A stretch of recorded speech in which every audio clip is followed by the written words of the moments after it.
Betty Wolfram.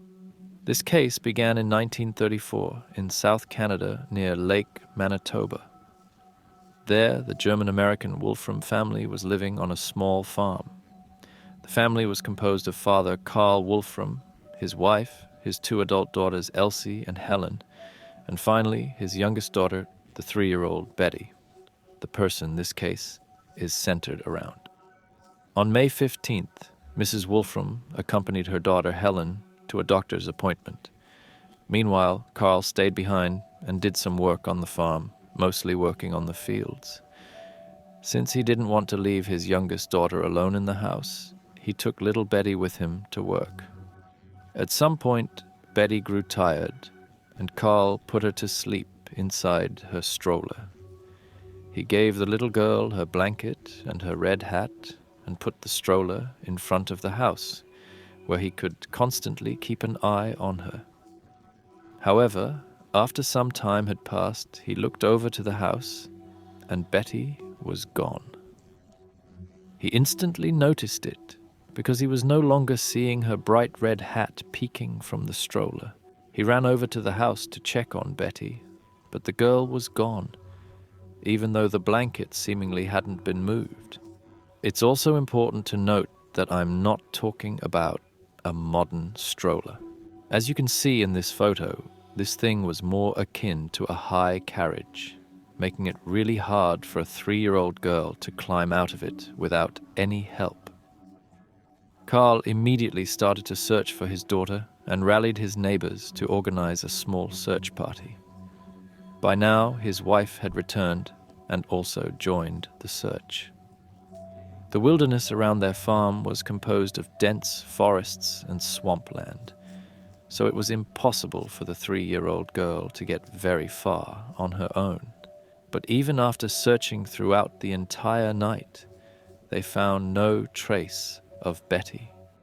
Come morning, the Canadian police, along with 300 volunteers, joined the search and searched an area of approximately 2 miles. They even drained several small swamps, fearing that the girl might have drowned in one of them. But even all these people didn't manage to find Betty. At this point, the authorities began to suspect that Betty couldn't have vanished like that on her own. By now, they suspected foul play. The first suspect was a family of wild bears that had been spotted while searching the area. A mother and her 2 pups were roaming the area, and people were afraid that this predator might have eaten the girl. However, this theory was quickly abandoned due to several reasons. First, the woods around the area were overflowing with food, and there had never been a case of a bear attacking humans in this area. Second, there were no paw prints anywhere near the farm, which would have been impossible given the muddy ground surrounding this land. Furthermore, there is not a single drop of blood on the bear, the stroller, or the blanket, making an immediate attack quite unlikely. And remember, Carl only took his eyes off the stroller for maybe 30 seconds, and he didn't notice anything. This is what connects this case to other missing 411 cases, since this is a classic case of a person seemingly vanishing into thin air, even though other people were just a stone throw away. Given the lack of evidence, the police concluded that the girl must have been kidnapped. As part of their investigation, they began to interrogate all the neighboring farmers, and one of them, a man by the name of George Romstein, had seen something strange in the neighborhood. Every morning for the last 3 days, one of his cows had returned from the woods instead of sleeping on the field with the other cows. And even stranger, this cow had been milked every single night.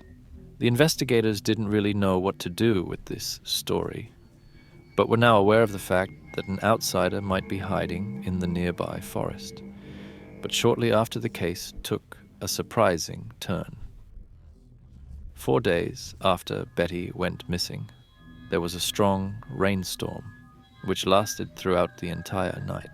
On the following morning, a man named Roy Rosen went on a small hike, venturing about 2 miles into an area which was difficult to traverse even for an adult man. At some point, they needed to cough and stopped for a brief moment. This is when Roy heard a soft whimper coming from the bushes right next to him. And there he found Betty Wolfram.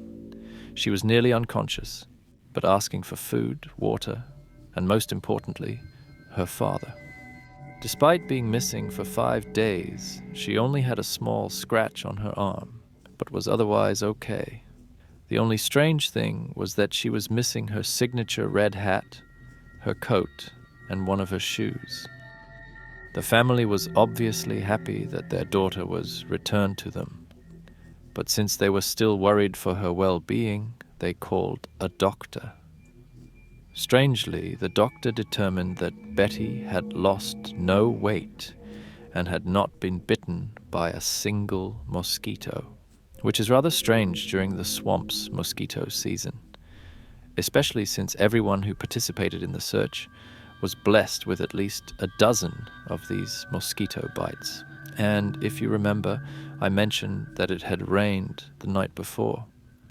Despite that fact, Betty's clothes were completely dry when she was found, just 1 hour after the rain had stopped. On top of that, despite missing one of her shoes, her foot showed no signs of strain. An impossible fact if the girl supposedly had traversed an area with many thorns and a stony ground. All these factors led the doctor to a horrifying conclusion. There was no way that Betty had spent the entire 5 days in the wilderness. Additionally, she must have been fed throughout this time period, otherwise would have died, or at the very least would have been critically dehydrated and starved. What was even stranger were Betty's eyes. Both the police officers and the doctor claimed that Betty acted very averse towards bright light sources, similar to humans who spend several hours or days in complete darkness and now need to readjust their eyes. However, it was decided that they would question her the next day. For now, she should get some well-earned rest. But come morning, Betty had completely changed. She was suddenly afraid of everyone around her and would begin to whimper if anyone would approach her, except her family members. A mental state that made it impossible to question her. However, her mother managed to talk to her and asked her what she had eaten during these 5 days.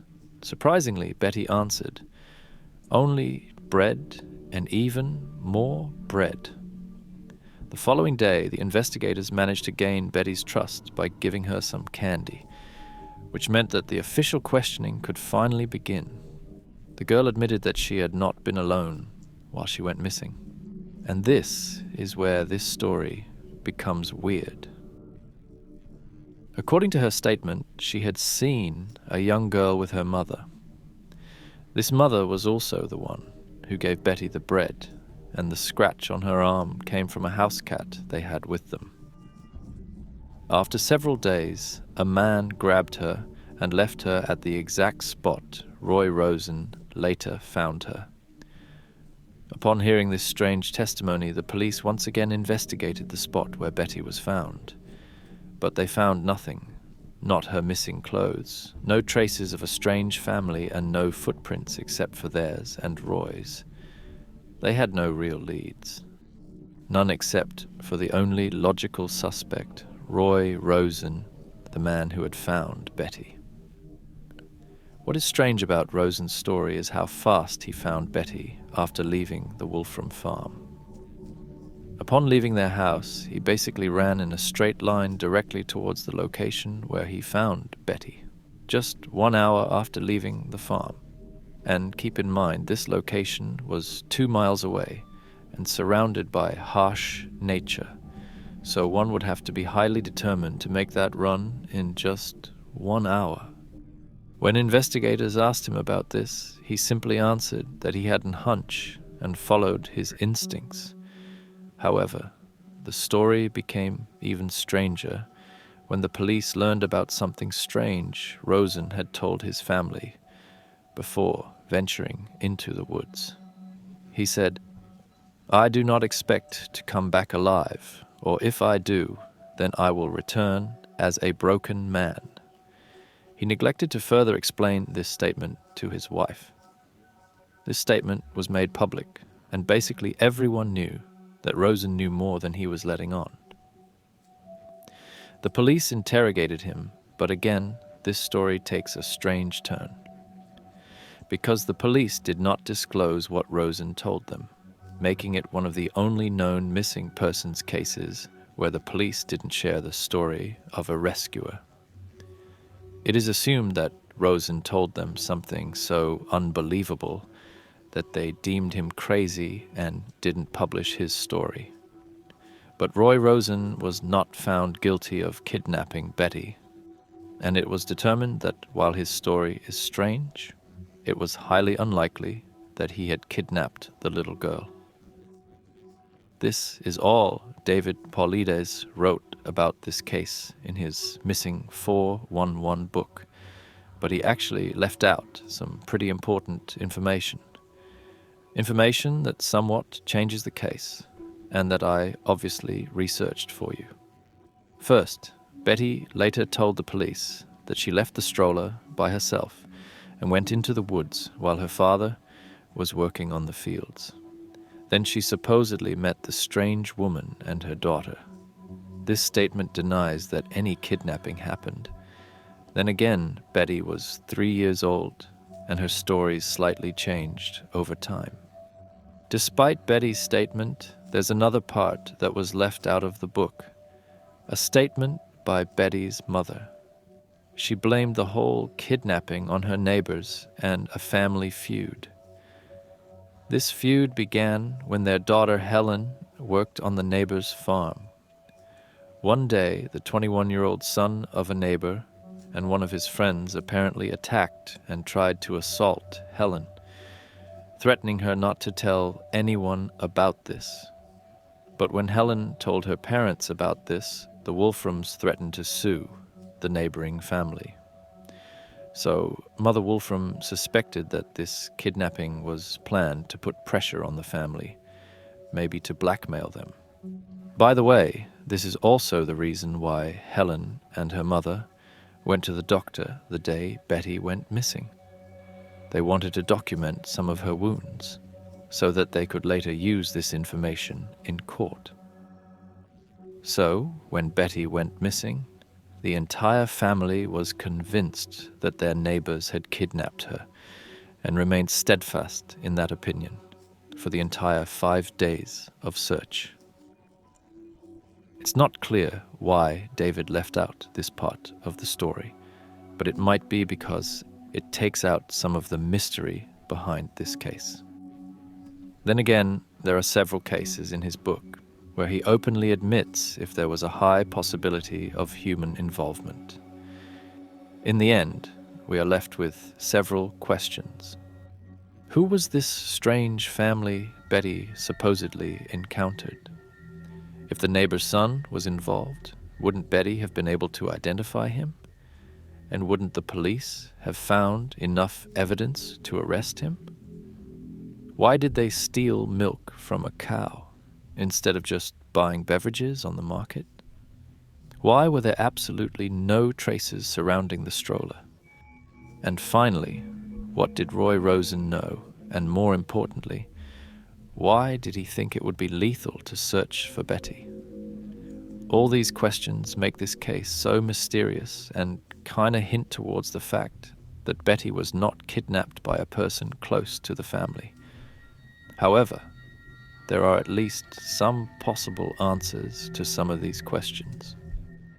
We have to keep in mind that Betty was only 3 years old and was barely able to speak. So it might have been possible that she wouldn't have been able to identify a person, even if she had seen that person before. Moreover, the story about the strange family feeding her, could be some kind of coping mechanism to deal with this traumatic experience. However, another detail David missed in his book was a newspaper article that connected the disappearance of Betty Wolfram with another missing persons case. This case occurred only days before Betty went missing, and just 20 miles away from the Wolfram farm. And trust me, if David Paulides would have stumbled upon this other case, he would have definitely turned it into another chapter in his book. Olivia Vigfusson. This case happened on May 3rd, 1934, so just 12 days before the disappearance of Betty Wolfram, and also around Lake Manitoba. The Vigfusson was living in a small cabin directly next to the lake. Thorstein Vigfusson had emigrated from Iceland and was living together with his wife, Olivia, and his son, Stony. Sadly, Thorstein was blind and needed assistance from his other family members. On May the 2nd, Olivia and her son went to Steep Rock, a place where they could purchase an abundance of essential goods. They drove there with a relatively large carriage, and Olivia planned to be back by the evening to meet with a friend. However, when they tried to leave Steep Rock, their wagon broke down and they were stuck in that place. Stony insisted that they should camp there for the night and wait for someone to fix their wagon. But Olivia was worried about her blind husband and wanted to get back to him. As a result, Oliver searched for a way to return home that same evening. An opportunity arose when a local merchant agreed to take Olivia with him. The man even had a car, so Olivia agreed, and the two drove off into the night. About 1.5 miles away from the family home, the road became impassable for a car. The merchant urged Olivia to just wait for dawn, but she got out of the vehicle and insisted on traveling the rest of the way by foot. It was after midnight and a remote area, but since Olivia knew the entire area, she would have no problems finding her way. After all, she had traversed this region her entire life, regardless of the weather or season. But this fateful night, Olivia never arrived at her home. The following morning, people began to search for the woman. Their immediate fear was that Olivia might have tried to take a shortcut over the partially frozen lake. If she broke through this ice, she would most certainly be dead. However, her son claimed that Olivia was really afraid of the frozen lake for that exact reason, and that he had never known her for entering the frozen lake voluntarily. Thorstein Vigfusson was obviously distraught, because his wife was missing again, and his blindness made it impossible for him to aid the search. And yes, you heard right. I said his wife was missing again. Olivia was his second wife, and his first wife back in Iceland also vanished.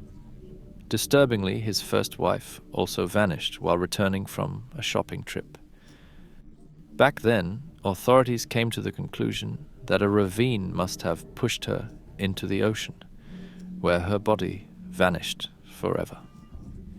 A really eerie coincidence, and it makes you wonder if some people are somehow cursed. But I digress. For 7 days, every man living in the region searched for Olivia, but to no avail. Until May 11th, when the corpse of a woman was found at the shore of Lake Manitoba. They had finally found Olivia Vigfusson. Based on the fact that she was still carrying her cash, a crime was unlikely. So the police went back to their original theory and assumed that Olivia had fallen into the lake, where she drowned. Case closed, right?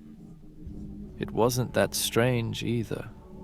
Well, her death might be explainable, but the way her body was discovered was more than strange.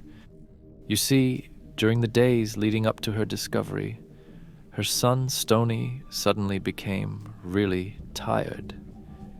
It was almost like a narcoleptic episode.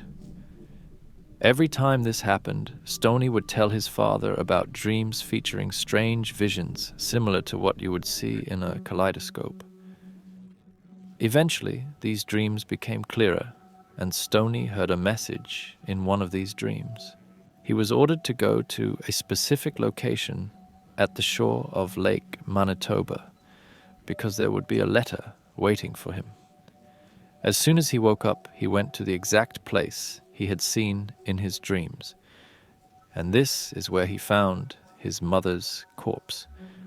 Reporters jumped on this story and linked it to occult powers, which led the son to discovering his mother.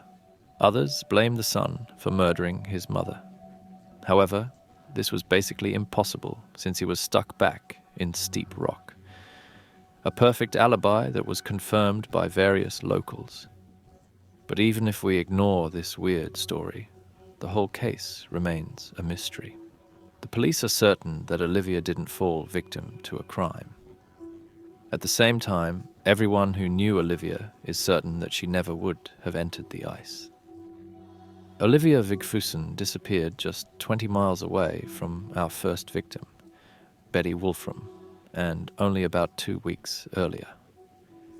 But these cases are connected by more than just their timing and location, because in Betty's case there was a similar weird vision.